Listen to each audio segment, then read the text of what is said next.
ఏపీలో మొన్నటిదాకా కిటకిటలాడిన sub registrar కార్యాలయాలు ఇప్పుడు బోసిపోతూ కనిపిస్తున్నాయి. భూముల రిజిస్ట్రేషన్లు పెద్ద ఎత్తున జరగడంతో సర్కార్కి భారీగా ఆదాయం సమకూరింది.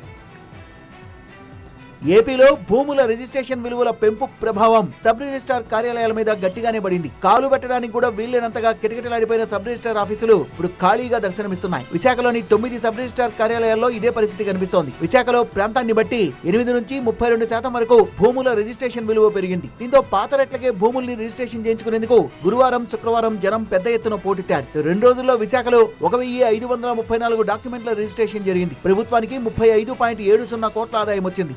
శనివారం నాడు ద్వారకా సబ్ రిజిస్ట్రార్ ఆఫీసులో భూముల బదలాయింపు రిజిస్ట్రేషన్ ఒకటి కూడా జరగలేదన్నారు సబ్ రిజిస్ట్రార్ డివి నారాయణ. కనకాపల్లి పట్టణంలో భూముల విలువలు యథాతథంగా కొనసాగాయి. జిల్లాలోని ఇతర ప్రాంతాల్లో 24 నుంచి 32% వరకు పెరిగాయి. విజయవాడలో అయితే భూముల విలువ 3% నుంచి 9% వరకు పెరిగింది. కాకినాడలో కొన్ని ప్రాంతాలని వాణిజ్య ప్రాంతాలుగా గుర్తించి గత ప్రభుత్వం హయాంలో గజం రేటు 42,000కు పెంచితే దాన్ని ఇప్పుడు 22,000కు తగ్గించారు. ఏలూరులో భూముల సగటు విలువ 15% పెరిగింది.